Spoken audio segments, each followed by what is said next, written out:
महाराष्ट्रातील महत्त्वाच्या बातम्या फक्त 10 मिनिटात. या चॅनेलला अजूनही सबस्क्राईब केलं नसेल तर आत्ताच करा. राज्यातील बळीराजासाठी राज्य सरकारने पावसाळी अधिवेशनात आतापर्यंतची सर्वात मोठी आणि ऐतिहासिक घोषणा केली आहे. पुण्यश्लोक अहिल्यादेवी होळकर कर्जमुक्ती योजनेअंतर्गत शेतकऱ्यांना दिली जाणारी 50,000 रुपये भरण्याची जाचक सरकारने पूर्णपणे काढून टाकली आहे. त्यामुळे आता राज्यातील तब्बल 56 लाख शेतकऱ्यांना 2 लाख रुपयांपर्यंतची सरसकट कर्जमाफी मिळणार आहे. राज्य सरकारच्या या निर्णयामुळे राज्यभरातील शेतकऱ्यांना मोठा दिलासा मिळाला आहे. संत ज्ञानेश्वर महाराज आणि जगद्गुरू संत श्री तुकाराम महाराज यांच्या पालखी सोहळ्याचे पुण्यातून प्रस्थान झाले आहे. या सोहळ्यामुळे वाहतुकीमध्ये बदल करण्यात आलाय. हडपसर येथून पुण्याकडे येणारे मार्ग बंद करण्यात आले आहेत. पाकिस्तानमधील दहशतवादी संघटनेचा प्रमुख शहजाद भट्टी याच्यासोबत सोशल मीडियावर राज्यातील काही तरुण संपर्कात असल्याची माहिती ATSला मिळाली होती. या धक्कादायक माहितीनंतर ATS कडून कोल्हापूर आणि सांगली जिल्ह्यामध्ये छापा टाकण्यात आला. या दोन जिल्ह्यांसह राज्यात 150 ठिकाणी ATSने छापा टाकत तरुणांची कसून चौकशी केली आहे. दरम्यान कोल्हापूर, कवठे महाकाल, तासगाव मधील चौघांना पथकाने ताब्यात घेतले असून त्यांच्याकडे कसून चौकशी केली. तसेच या चौघांनाही शहर न सोडण्याचे आदेश देण्यात आले आहेत. राज्याचे मुख्यमंत्री देवेंद्र फडणवीस यांनी विधानसभेत दिवंगत उपमुख्यमंत्री अजित पवार यांच्या अपघात प्रकरणाच्या तपासाबाबत महत्त्वाची माहिती दिली आहे. या प्रकरणात CID व AAIB द्वारे तपास सुरू असून त्यांच्या अहवालानंतर पुढील तपास CBIच्या हाती देणार असल्याची माहिती त्यांनी दिली आहे. कोलकाता उच्च न्यायालयाने गुरुवारी तृणमूल काँग्रेसच्या ममता बॅनर्जी गटाला पक्षाच्या गोठवलेल्या 3 बँक खात्यांमधून मर्यादित व्यवहार करण्याची परवानगी दिली आहे. मात्र खात्यांमधून केवळ दैनंदिन खर्च आणि कायदेशीर प्रकरणांशी संबंधित खर्चच करता येतील. खात्यांमधील देयकांवर लक्ष ठेवण्यासाठी उच्च न्यायालयाचे निवृत्त न्यायाधीश न्यायमूर्ती सुब्रत तालुकदार यांची नियुक्ती केली आहे.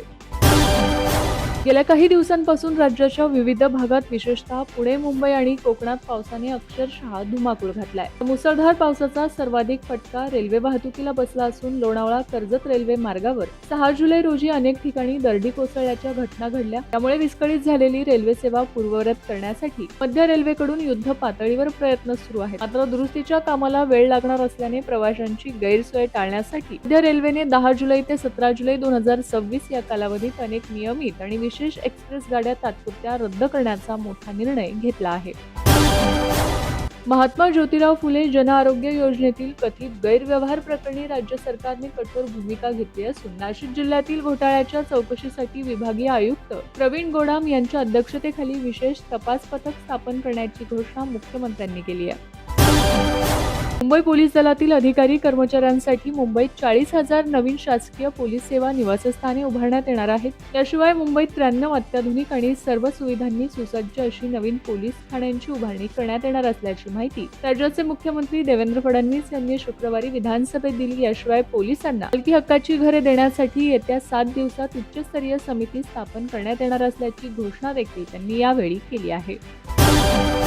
जमीन महसूल अधिनियमातील कलम 155चा गैरवापर करून बेकायदेशीररित्या जमिनींचे फेरफार करणाऱ्या महसूल विभागातील उपजिल्हाधिकारी आणि तहसीलदार यांच्यासह त्या अधिकाऱ्यांना तात्काळ निलंबित करण्याचे आदेश देण्यात आले आहेत. महसूल मंत्री चंद्रशेखर बावनकुळे यांनी विधान परिषदेत या धडक कारवाईची घोषणा केली. या अधिकाऱ्यांचे केवळ निलंबन करून न थांबता दोषींवर फौजदारी गुन्हे दाखल केले जातील आणि काहींना सेवेतून बडतर्फ केले जाईल असा कडक इशारा देखील त्यांनी यावेळी दिला आहे.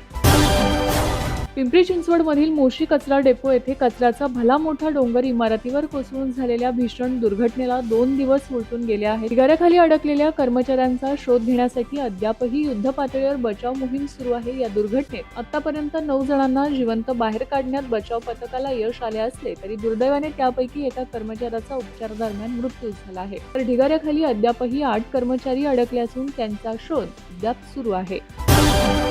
बॉलिवूड अभिनेता राजपाल यादवला चेक बाउन्स प्रकरणात दिल्ली उच्च न्यायालयाकडून मोठा धक्का बसला आहे. शुक्रवारी न्यायालयाने प्रकरणातील त्याची शिक्षा कायम ठेवत त्याला दोषी ठरवले आहे. तसेच संबंधित अधिकाऱ्यांना राजपाल यादवला पुन्हा तुरुंगात पाठवण्याचे निर्देशही दिले आहेत. न्यायालयाने त्यांच्या वर्तनावरही ताशेरे ओढत ते संशयास्पद असल्याचे निरीक्षण नोंदवले आहे. अन्न व औषध प्रशासनाने संपूर्ण महाराष्ट्रात सुट्या पिशवीतून आणि कॅनमधून होणाऱ्या दुधाच्या विक्रीवर बंदी घातली आहे. पाश्चराइज्ड दूध आता केवळ सीलबंद लेबल लावलेल्या पॅकेजमध्येच विकणे बंधनकारक करण्यात आले आहे. नियमांचे उल्लंघन करणाऱ्यांवर कडक कारवाई आणि 3 लाख ते 10 लाख रुपयांपर्यंतचा दंड आकारण्यात येणार आहे.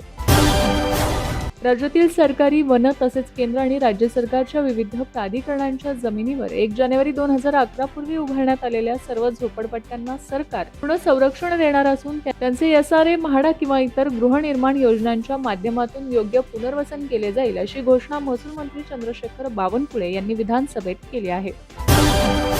मराठवाड्यातील हिंगोली जिल्ह्याला पुन्हा एकदा भूकंपाचा जोरदार हादरा बसला आहे. आज सकाळी 11:26 हिंगोली शहर आणि परिसराला हा धक्का जाणवला. भूमापक केंद्रावर या भूकंपाची तीव्रता 3.5 रिश्टर स्केल इतकी नोंदवण्यात आली आहे. वर्षभरात हिंगोलीमध्ये भूकंपाचे 7 धक्के जाणवल्याची माहिती समोर आली आहे.